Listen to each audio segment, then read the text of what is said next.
This is Laura Vanderkam. I'm a mother of 5, an author, journalist, and speaker. And this is Sarah Hart-Unger. I'm a mother of 3, a practicing physician, and blogger on the side. We are 2 working parents who love our careers and our families. Welcome to Best of Both Worlds. Here we talk about how real women manage work, family, and time for fun. From figuring out childcare to mapping out long-term career goals, we want you to get the most out of life. Welcome to Best of Both Worlds. This is Laura. This is episode 225, which is airing in late November of 2021. I'm going to be interviewing Ingrid Fetell, who is the author of the book Joyful: The Surprising Power of Ordinary Things to Create Extraordinary Happiness. She also owns the business called The Aesthetics of Joy and has a really popular TED Talk on how certain things make us happy and joyful when we see them, certain physical objects in the world, and how our surroundings can really influence our mood and how we function and whether we are nice to each other or whether we are crabby to each other.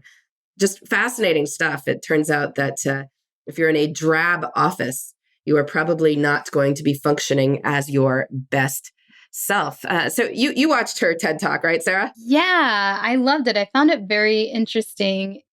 I've discussed how I don't put a lot of thought into my physical surroundings, but this did give me pause. Perhaps there are ways of adding pops of joy without overall spending a lot of time on that, since I don't enjoy the process necessarily. So that is something I will keep in mind. I also thought about my workplace, which the children's hospital part of it, where I happen to work, they did an amazing job. Like, a lot of the examples she showed of joyful looking environments, I'm like, yes, they must have looked at things like that when they were building our hospital. The outpatient part where I work, maybe not as joy invoking, but I do think we found ways of putting up, we tend to decorate for holidays. That's definitely kind of a joy inducing thing.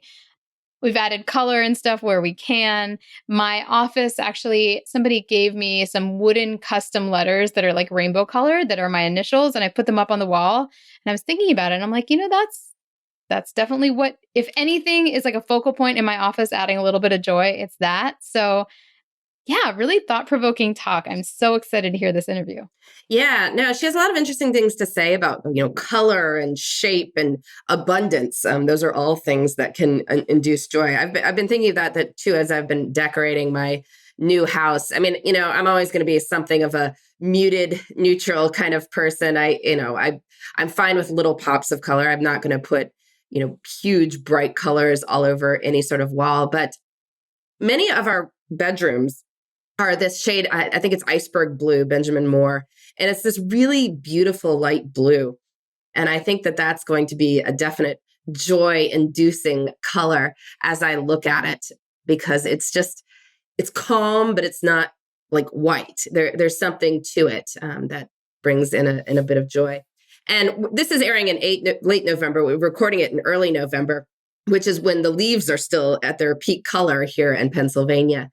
And so I'm experiencing all sorts of joy looking at the bright yellow oaks and the red maples. This is certainly an occasional pop of color in the landscape like that can really just make you smile. It's hard to be in a bad mood when you're looking at this brilliantly blazing red and yellow landscape. So even as it's getting colder, we still get a few weeks where it's like, oh yeah, still going to smile about this.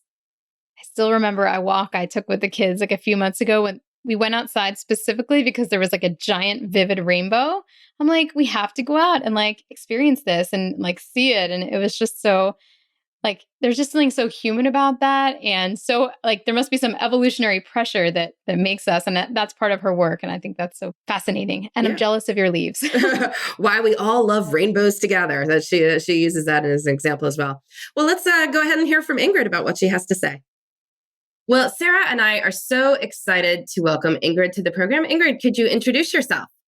Sure. My name is Ingrid Fetell, and I am a designer by background who studies joy, and in particular, the way that our surroundings and the physical objects around us influence our emotions and our well-being. That is such an awesome topic. And can you tell us a little bit about your career, like how one evolves as an expert in the aesthetics of joy?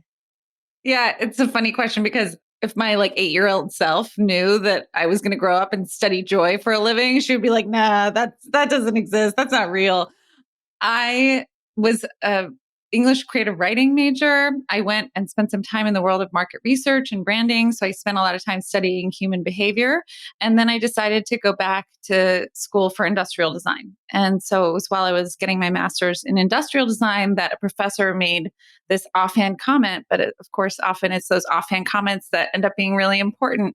And he said, your work gives me a feeling of joy. And it was particularly funny because at the time I was really trying to study eco-friendly design, sustainable design. I wanted everything to be really ergonomic. I kind of didn't really care what it looked like. I just wanted to make stuff that was going to be good for the planet and really usable. And so this was strange to me that my work had given him this feeling of joy, but also, we think of joy as this ephemeral, this intangible, fleeting feeling, not something that comes from stuff, material things, right? So I asked, how do things create joy? And this professor and his cohorts couldn't answer the question. And so that was what really started me on this quest. And in the meantime, I was working at a company called IDEO, a design consultancy. And so I was learning a lot about, putting design into practice by day and then by night. And on the weekends, I was writing this blog, The Aesthetics of Joy. And I've been doing that. I've been writing that blog for now 13 years. And about 5 years ago, I decided to turn all that research into a book. I'd been, reading books and neuroscience papers on the subway, taking notes on index cards on my commute. And I decided to turn that into a book. And I've been doing this work full time ever since. Wonderful. And speaking of things that bring us joy, you are also a fairly new mom, right? So yeah, I'm a new mom. I have a pandemic baby. Had my first child last June. So I have a 16-month-old named Graham. Wonderful, wonderful. And so, as you had been, realizing that these objects were bringing someone joy and trying to figure out what is this thing of joy, you say in your very widely viewed TED Talk on this topic that you became the Nancy Drew of joy, right? You were a detective studying the commonalities of all these things when joy appeared. So what are the various things you came up with? Like, what are the characteristics of things that bring us joy? So I started asking people, doing exactly that, asking people about the things and places that brought them joy. And I noticed that there were certain things that came up again and again and again. And there were certain visual or sensorial patterns to those things. So round shapes is one of them. Pops of bright color, a sense of abundance and multiplicity, things that have a sense of lightness or elevation, things that float and fly like hot air balloons and clouds and rainbows up in the sky. So there are all these sort of patterns that bring joy the world over. And we don't notice them most of the time, but they actually have a sort of universal connection to this feeling of joy. Yeah. So you've created all sorts of like galleries of various things that, colorful buildings in cities or pieces of confetti on the ceiling, right? That you just, now that you view them, you see like, oh yeah, everyone reacts well to that. But you had to come up with this sort of system of thinking about it. It's really intuitive when you actually hear it and you think, oh, of course, confetti and sprinkles and rainbows all kind of tap into the same principles, and polka dots and stripes. Those are all manifestations of abundance. This idea that we're drawn to things that feel like they've got multiplicity or variety to them. That's something that we see in festivals the world over. So, we see these things in our environment and we don't think much of them, but when we actually focus on them, we can see that there are predictable patterns and we can start to harness those patterns and use them in our homes, in our lives to physically surround ourselves with more joy. And why should we do that? Because another very memorable moment of your TED Talk is you talk about all these wonderful, colorful, wonderful things. And then you flash a picture of the world's like drabbest cubicle farm, which is, what many people work in. And so, why should we be thinking about rainbows and sprinkles? Like, when we're like, how would that change anything about our lives if we started thinking more about rainbows and sprinkles in our physical spaces? Well, the way that I used to answer this was that I would point to all of the things that joy enhances in our lives. So joy has been shown to increase or enhance productivity. We're actually up to 12% more productive in some studies when we are in a joyful state of mind. Doctors come to a correct diagnosis more quickly in a state of joy. We're more resilient emotionally and even physically. So joy helps to reset our body's cardiovascular responses to stress. So we're less stressed out, we're more resilient. Joy enhances connections between people. So it improves our relationships. So there are all sorts of reasons why having more joy in our lives is beneficial, whether that's our work lives, our personal lives, or anything in between. But I think that to some extent, trying to justify it that way misses the point a little bit, because I think a lot of us are trained to see joy as this extra in life. It's the thing that we do when we get to the weekend, we get through our work, we have to be productive enough so that we can get to the joy. And that is really a frame of mind that limits our joy. It sort of defines joy as this thing in the margins. And I think, as I've come to see it, we've been inculcated with that view, but joy is actually the thing that makes our lives worth living. And I think as we see people right now in the wake of the pandemic starting to make all sorts of shifts around their work and saying, maybe I don't want to work in an office 60 hours a week. Maybe I don't want to base my whole life around work. Maybe I want to change how I work so that it brings me more joy. I think we're starting to see people become more aware of that fact or start to question whether joy actually belongs on the margins or whether we shouldn't bring it back toward the center of our lives. A good point. All right, well, we're going to take a quick ad break and we'll be right back with Ingrid.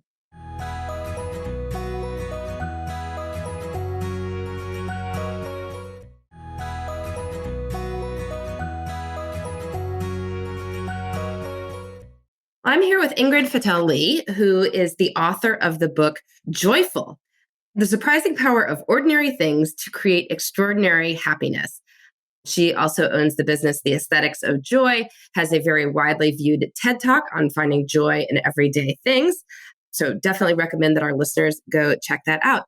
So Ingrid, we want to, dial down into some specific spaces. Because we've got our listeners are busy women, building careers, raising families, would love to have more joy in their lives, but everything is, going on. You're a working mom as well. So let's talk about how we can bring some joy to the various spaces where we spend a lot of our time. I would like to start with the house, and let's start with one of the places where we spend maybe a lot of time, the kitchen. What can we do in our kitchens to up the joy factor? Well, I think the kitchen naturally is a place of both gathering and also sort of sensorial experience. So I think finding ways to make that more prominent or more central, since having a sense of sensorial abundance is really connected to that abundance aesthetic, that sense of variety and multiplicity. But it doesn't just have to be visual abundance. So it doesn't just have to be stripes or polka dots. It can have to do with the joy of the actual experience of cooking. So, a way of bringing your ingredients out into the open so that you are, your pantry is organized in a way that it feels joyful to you when you open it, because you see the abundance of all those ingredients in a way that is uncluttered, but you still get the excitement of seeing all of that potential. I think another thing is really just to make your kitchen a place where it is easy to gather. And I think one thing that really contributes to that is lighting. So we don't often think about the way that light influences whether people want to be in a space or not. But generally, having warm light that's sort of focused on an area will help draw people in. So if you look around your house, you'll probably find that there are certain spots where people gather. And if you notice what the lighting is like, it's often because there's a nice contrast between light and shadow where people want to gather. And so having a pendant light over your kitchen table, for example, that draws people together, or having the same thing over your island so that that is sort of lit up and becomes like a beacon, can be a way to add joy in those spaces. Yeah, no, that sounds great. I was even just thinking thinking through your categories of things that bring joy. I mean, something like a bowl of oranges. It's like the sphere and the bright color. Are you going to throw in some lemons in there too, or something that would? It's so simple. It's so simple, but yeah, I think that's a lovely way to do it. That's a wonderful way to add abundance to a kitchen space. Another thing that you can do as you prep is a lot of people make a mise en place, and a mise en place is a form of sort of spatially organizing your ingredients so you can see everything. And that can be a really joyful exercise of laying things out and having all of your prep neatly laid out. That taps into the harmony aesthetic, which has to do with symmetry and balance and a sense of rhythm and repetition. So the way that you organize your food when you're cooking can also be something that brings joy. Yeah, and you'd mentioned the part about the pantry, seeing things displayed. I suspect that's why people love to click on those photos on Instagram from the home edit people, right? That they're the canisters of Fruit Loops, even it has the symmetry, but then the bright color within it, right? Is that what we're reacting to? 100%. And I think what you mentioned there is actually this kind of combination between aesthetics. So harmony and abundance work really well together, because if you have pure abundance, sometimes that can feel overwhelming.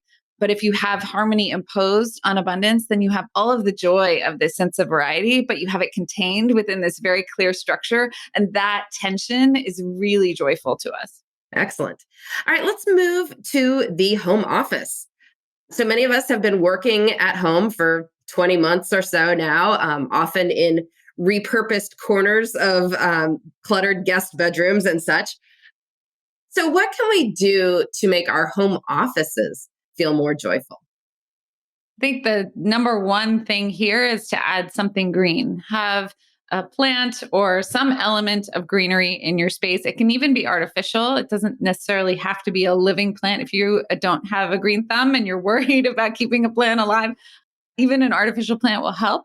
But research shows that having something green in your workspace can help reset and restore your attention, help with concentration, in addition to giving you this feeling of sort of freedom and joy of having the outsides brought into your workspace. Wonderful. All right. Put the plant there. Maybe an artificial one if you're worried that a dead plant will bring you zero joy whatsoever as you look at it. And a lot of our listeners are actually listening to this in their cars. And it occurs to me that, even your car space probably has some way you could make it more joyful, particularly if you're spending a lot of time there. What should we be thinking about in terms of our cars? I haven't thought about this one as much, but as you mention it, what comes to mind for me is having something silly in the car or having something surprising in the car. I think there are opportunities. There are all sorts of little compartments in your car that, close up, and that creates a really great potential for surprise. In the house, one of the things I did in my old house was paint cabana stripes on the inside of my hall closet so that every time you would open it, you would have this like bright yellow and white stripes to greet you. And you almost kind of forget about them when it's closed. So that's one of the funny things about space, like creating surprise in space. It feels like a strange thing. You're going to surprise yourself. But in a spatial context, you can close doors or drawers, or this is something you can do at home. You can do it in any space in your house, but you can also do it in the car because there are so many of those little compartments. So I would be thinking about what kinds of little things you could hide in the car that would give you joy when you are rummaging for something in the glove compartment, for example, or looking for something in that center console. Yeah, you could also do that in your home, having something in your home office, having something silly. So something like, I don't know, a little those bobble dashboard ornaments would be an example for your car, but in your home office, having something maybe with googly eyes or something cute. Research has actually shown that can also increase focus, which sounds strange. You think of those things in a car as distracting, or think of those things at your desk as a distraction from your work, but actually the research shows that might actually help you focus more. Yeah, because it's cute to look at. And if there's something cute to look at, you're not looking at Instagram then, which is also distracting as you're going about your workday. I'm thinking about sort of like communal places where people gather. I mean, so if you're advising a company, let's say that's building an office, and they're like, we would like to make people feel joyful here. We also have work to do. What would you have them think about in terms of, what are the couple of things you would do first to make a space be more joyful for employees working there? A lot of times it has to do with the kinds of work that are going to be done in the space and thinking about the existing space and what it needs or what it lacks. So some spaces are really severe and are very hard angled. And so in a space like that, I would be looking at how do we soften the edges? How do we add more curves to make this feel less like just a sort of severe block? If a space lacks color, that might be something I would be looking at. So I would be looking at what is happening in that space and what actually can we add to an existing space to make it feel more joyful. As we look at the kind of work that people are doing there, for example, if people are engaged in teamwork and creativity, then that might imply again that we would want to look at curves, which we've seen in studies can promote flexibility of thought. So have a natural, playful, round shapes have a natural connection to creativity. So I'd be looking at shapes like that. On the other hand, if you're doing big strategic visioning, and that's, it's an executive floor with people who are really focused on analytical strategy, then I might be thinking more about trying to give people a zoomed out perspective, because research shows that when we have aerial views, when we have a sense of being upward in space, that can actually help us take a bigger picture view on problems. So it really depends on the kind of work that's happening there, and using the aesthetics not just to create a feeling of joy, which is really important, but also to complement the kinds of things that people are doing in that space. Yeah, and I want to ask a little bit more about the whole color thing, because when people hear this and be like, all well and good, I'm not going to paint all my walls orange. And so for those who are not going to paint their walls orange, does this mean just forget about the whole thing? Or are there more subtle ways to incorporate color in a way that will boost mood while still recognizing that, again, not everyone's going to paint their walls orange? Right. I think it's easy to misinterpret this as me saying you have to cover your office with rainbows. And it's really more about creating a sense of vibrancy, making it feel like the space is alive, that people can thrive in it. And so when you think about the spaces you feel alive in, they might be the beach. It might be being out in nature. Often there's really good natural light, sunlight. There's some sense of vibrancy, but it doesn't mean that there are neon colors everywhere. So I think it's more about creating a sense of vibrancy. And that could be about improving your lighting. It could be about adding little pops of color. It doesn't have to be a lot. It could just be about changing out, for example, your largest surfaces in your office from gray to something that maybe has a texture that includes a color in with the gray. So it's not to say that you have to do everything. You have to paint all your walls orange. But I would say to someone who is maybe worried about it or has a little bit of what I call chromophobia or fear of color, to start small. Might be a yellow coffee mug. And then it might be adding another lamp on your desk. But start with these little touches and see how it affects your mood. And then you can grow and build from there. Yeah. And certainly, adding a plant, adding flowers, for instance, that could be a very low key way to bring in more color. And then people feel like, well, I haven't committed to anything, but would still probably boost mood, right? Exactly. Yeah.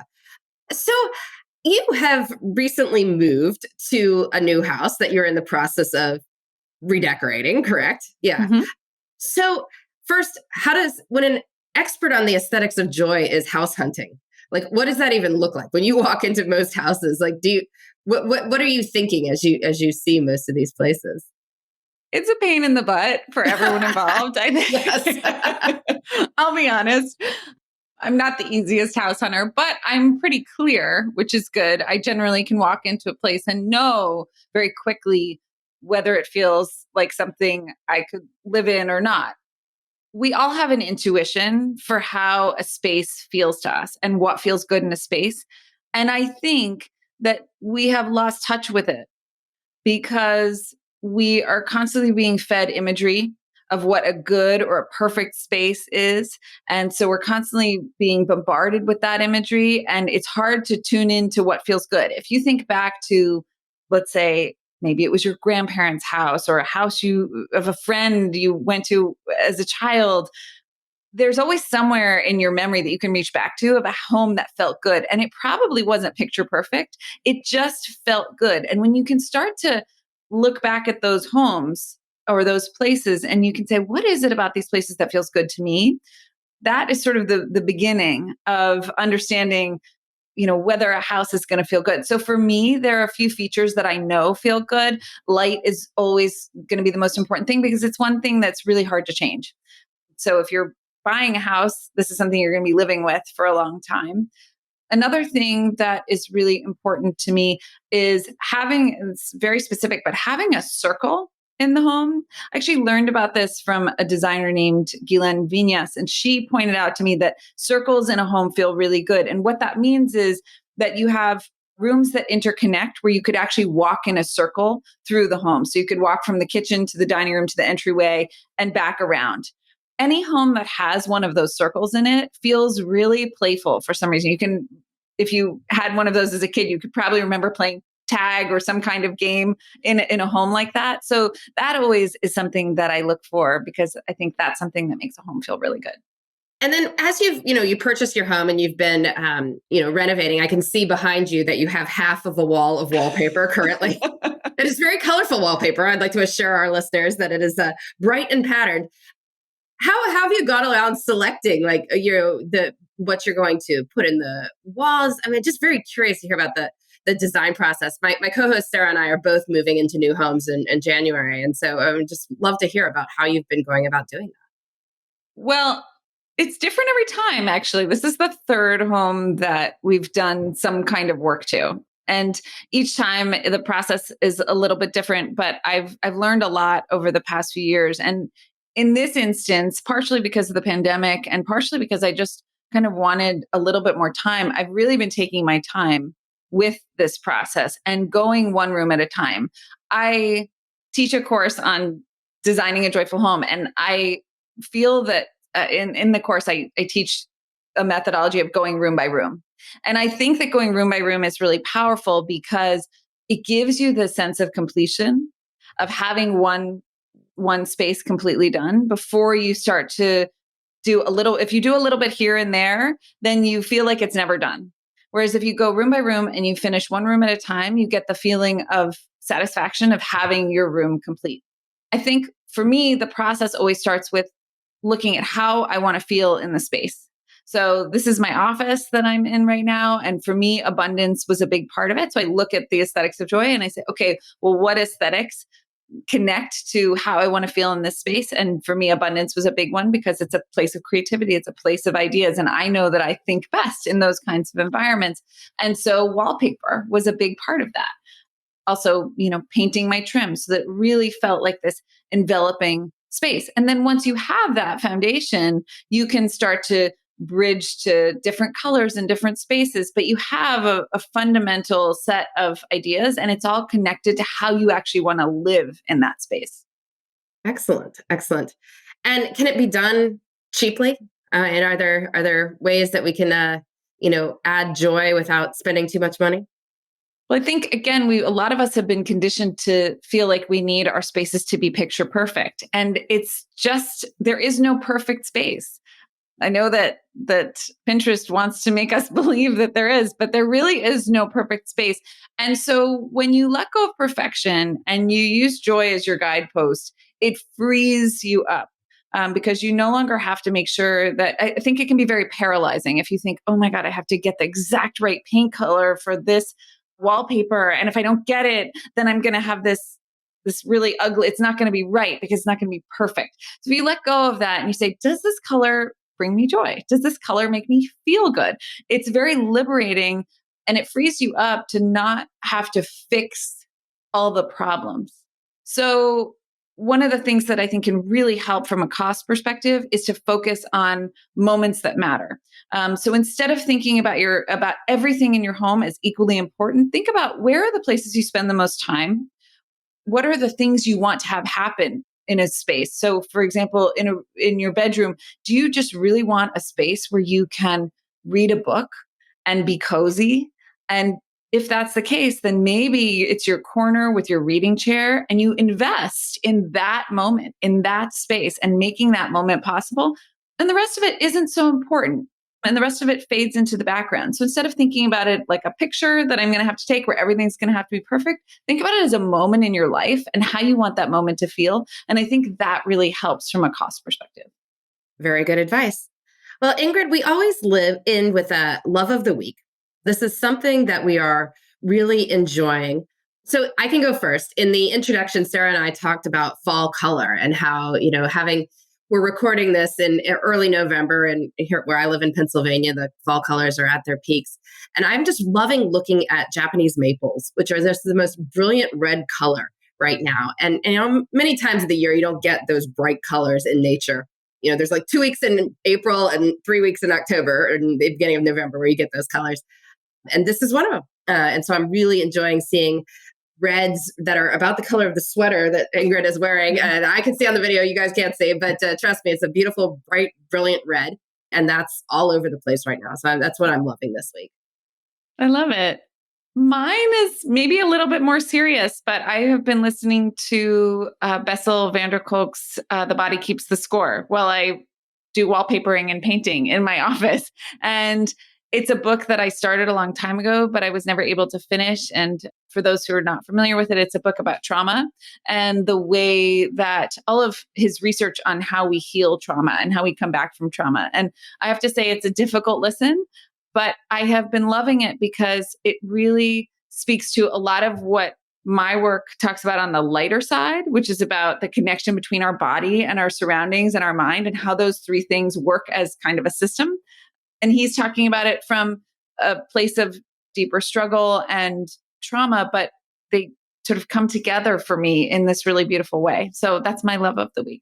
Yep, an excellent book. So people should definitely check that out. And also check out Ingrid's book, Joyful, on, let me get this right this time, The Surprising Power of Ordinary Things to Create Extraordinary Happiness. Did I get it right this time? That's it. That's it. All right. So please go check that out. Her website, Aesthetics of Joy, and her TED Talk, a great insight into the things that make us happy. So Ingrid, thank you so much for joining us. Thank you so much for having me. Well, that was amazing. It was so fun to listen to Ingrid talking about the aesthetics of joy. So we have a question from a listener this week who heard our episode about layering childcare. So please go check that out. If anyone hasn't heard it, it aired in early November about how everyone needs multiple layers of childcare. And she said that she had, in fact, mostly used just one layer, namely they've had a daycare because her husband's office had an on-site daycare, which is, of course, very convenient because it's going to be open during the hours that you are expected to be at work, right? That makes sense. It is, there whenever the office is open. And so they've used it, right? Because it was so convenient for them. However, they are thinking that possibly they may need some more layers because they've encountered the issue of, well, what happens when, kids are sick and maybe they're not that sick, but they can't go back to daycare yet. And she says, so what kind of kid sick days do you have your nannies cover? And when do you or your partners cancel work to be home? Either because the kids are so sick that they need a parent because you don't want to get the caregiver sick. And also, do you ever have a nanny take a kid to a pediatrician? She says there are times when a sick kid has caused a big work disruption, and she's wondering which of those days would have been more covered in the event of having a full-time caregiver versus just having this on-site daycare at her husband's office. So Sarah, what have you found in terms of, the additional coverage for sick days? I feel like I need to knock on several surfaces right now. Sound effect for the podcast. This has not come up as much as one might think. I'm not saying my kids aren't sick. They certainly get runny noses. And in the era of COVID, that has led us to keep them home. But I haven't had kids that were so sick that for a long time, really, where I felt uncomfortable leaving them with a caregiver. I also should knock again. I'm not going to make you guys listen to that, but my goodness, we haven't had a lot of those family vomiting illnesses. I think that is one where I'm not sure I would subject an outsider to. Plus, that's so contagious that I'm probably going to get it. And do I really want to go to work like that anyway?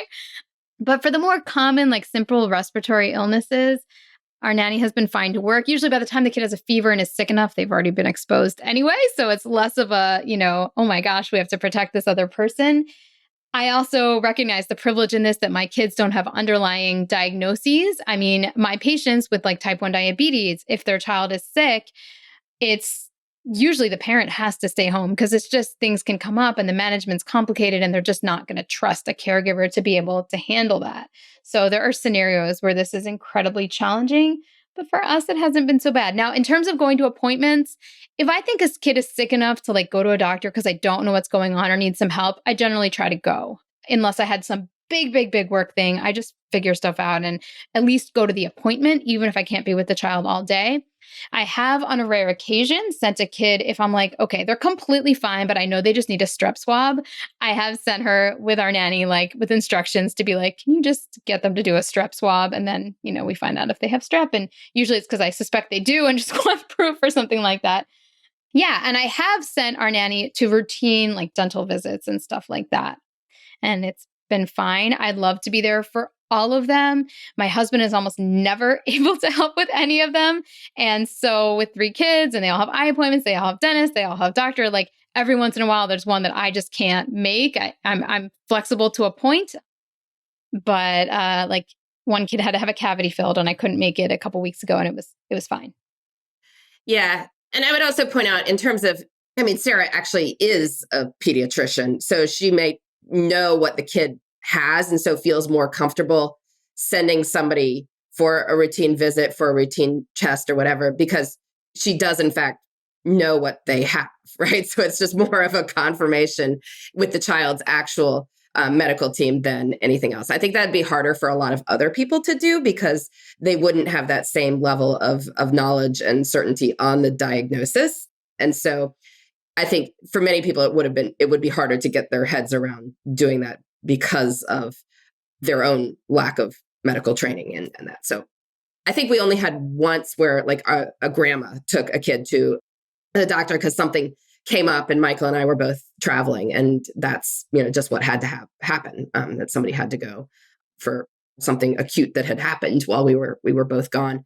One of us has gone to all dental or doctor visits. But again, we have more flexibility of not needing to be in the office. For dental visits, we tend to like schedule ours at the same time. So we're just like all there. And so that's more of a thing. As for the sickness, though, I got to say, we have also found that having a nanny has meant we haven't had to cover as many sick days, which we don't have as many now. But I think obviously if Henry was in a congregate care setting, he'd be getting sick all the time. It's just the nature of young children in a group setting is they're going to get sick. And many times they're not terribly sick. It's just that if, they have, diarrhea, they can't come back for 24 hours till after it's gone. So you can wind up missing like a whole week, even though they were only really feeling crummy the first day or two. It just took the whole week for it to work its way through their GI system. So, then with a nanny, you wouldn't have that as much because, presumably she would be able to handle the messy diapers as part of the joy of this kind of work. You do it as a parent. If you're caring for kids, that's part of it. Normally what winds up happening is our caregivers will be there when the kid is getting sick. They're part of it. And then they may get it themselves too. And then they'll miss a day or two after the kid had it because they're throwing up or have a high fever or something. And that's just something you have to prepare for the possibility happening. So it's actually that, the kid is no longer sick. It's that your caregiver is sick because your kid got them sick. So, it's hard to avoid that happening. And I think many people who are in the childcare business understand that children have germs that you get. But the problem is like if they stayed home when your kid was sick, the problem is the exposure probably already happened, right? Unless like it was a Monday morning where your kid was getting sick and they hadn't seen them since Friday afternoon, maybe they would have avoided the exposure. But it's pretty hard to avoid getting a caregiver sick by preemptive having them stay home. So just to clarify the order that winds up happening in of needing to cover a day, it tends to be after the kid was sick rather than simultaneously while they are sick. Yes. Case in point, my poor niece just had a very transmissible illness. I won't mention its specifics what it was, but even though none of the kids went to daycare sick, the entire class got it. Because what happens is they've exposed each other before anyone shows any symptoms, and then just like it would be for a caregiver. So, I mean, that's how illness spreads. Even if we do a wonderful job of isolating and quarantining ourselves once we show symptoms, unfortunately, a lot of times the damage has already been done. And we're not just speaking about COVID, but all the other things. Everything else that children, can get. Yeah. Yes, exactly. All right. Well, this has been Best of Both Worlds. I've been interviewing Ingrid Fetell about the aesthetics of joy. We will be back next week with more on making work and life fit together. Thanks for listening. You can find me, Sarah, at theshoebox.com or at @the_shoebox on Instagram. And you can find me, Laura, at lauravanderkam.com. This has been the Best of Both Worlds podcast. Please join us next time for more on making work and life work together.